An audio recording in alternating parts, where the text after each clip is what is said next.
Okay. Now this next thing is about the English language. It's about little expressions we use. We all say them, the little sayings and expressions that we use all the time, most of us, and we never really seem to examine these expressions very carefully at all. We just sort of say these things as if they really made sense. Like, legally drunk.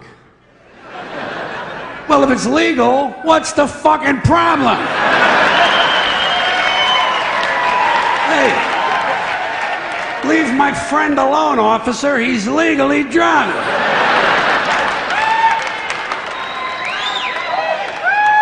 You know you can stick it.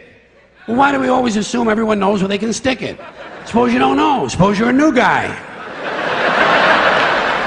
You have absolutely no idea where to stick it. I think there ought to be a government booklet entitled Where to Stick It. Now that I think of it, I believe there is a government booklet like that. They send it to you on April 15th.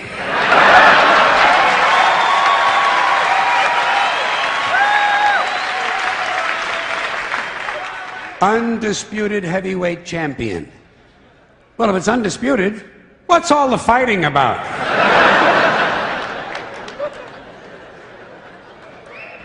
It's the quiet ones you gotta watch. You know that one, huh? Every time you see a story about a serial killer on TV, what do? They bring on the neighbor. And the neighbor says, well, he was always very quiet. And someone in the room says, it's the quiet ones you gotta watch. This sounds to me like a very dangerous assumption. I will bet you anything that while you're watching a quiet one, a noisy one will fucking kill you.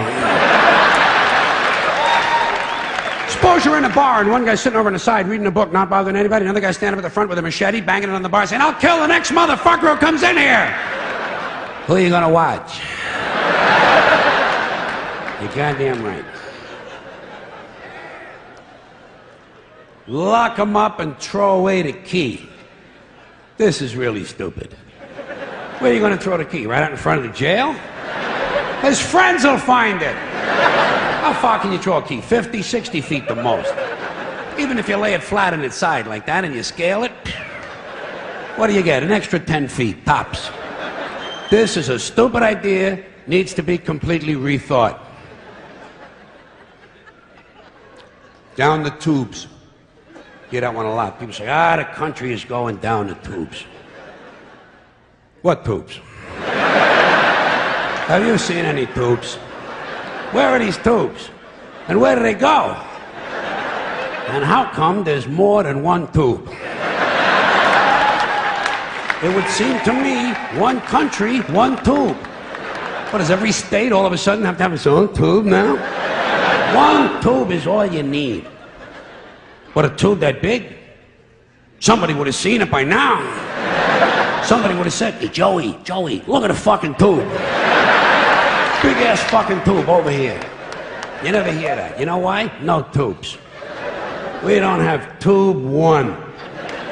We are essentially tubeless. Takes the cake.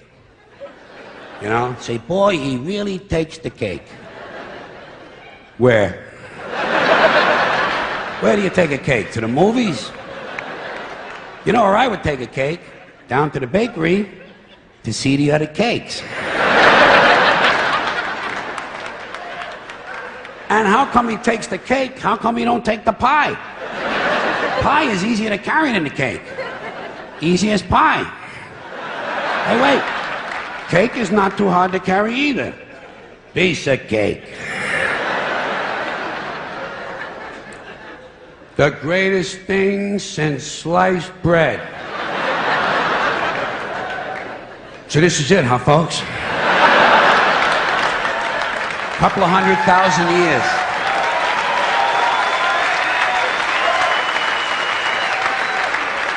The fucking pyramids, for Christ's sakes. Panama Canal, the Great Wall of China. Even a lava lamp.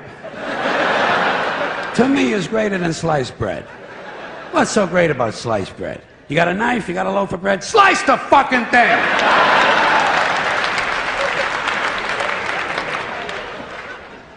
And get on with your life. Out walking the streets. You know, guy gets a parole. They say, now instead of being in prison, this guy is out walking the streets. How do we know? Maybe the guy's home banging the babysitter. Not everybody gets a parole is out walking the fucking streets. A lot of times they steal a car, you know. And we ought to be glad.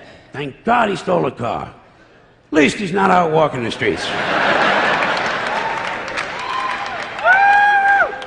Fine and dandy. That's an old-fashioned one, isn't it? Yeah. Say to a guy, how are you? He says, fine and dandy. Not me.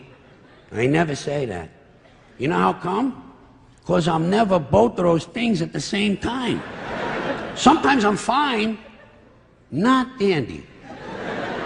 Close to dandy, approaching dandy, in the vicinity of dandyhood. Not quite fully dandy. Other times, I am indeed highly dandy.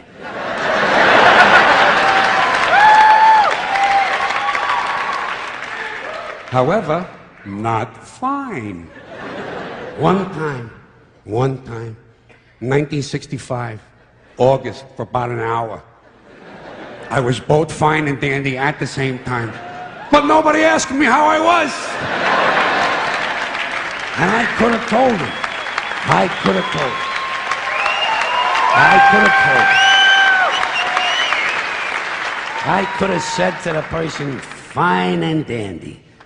I consider it a lost opportunity. Walking papers. You know, guy gets fired. You say, geez, poor guy. Well, they give him his walking papers today. Did you ever get any walking papers? Seriously? Believe me, in my life, I got fired a lot of times. You can tell. Never got any walking papers. Never got a pink slip either. You know what I would get? A guy would come around to my desk and say, get the fuck out of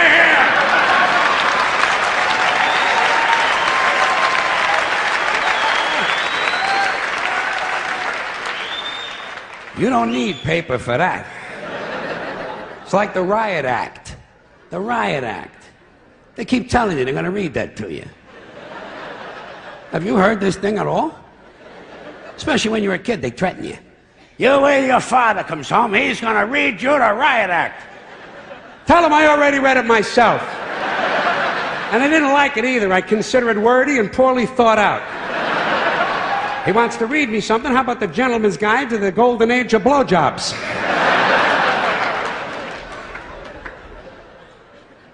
More than happy. I bet you say that sometimes, don't you? Once in a while, you say to somebody, oh, I'd be more than happy to do that. How can you be more than happy? To me, this sounds like a dangerous mental condition.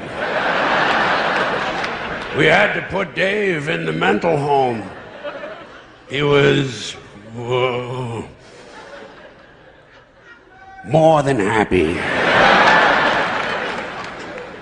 One more of these. In your own words. People say that to you. You know when you hear that a lot in a classroom or in a courtroom, they'll say to you, tell us in your own words. Do you have your own words? Hey, I'm using the ones everybody else has been using.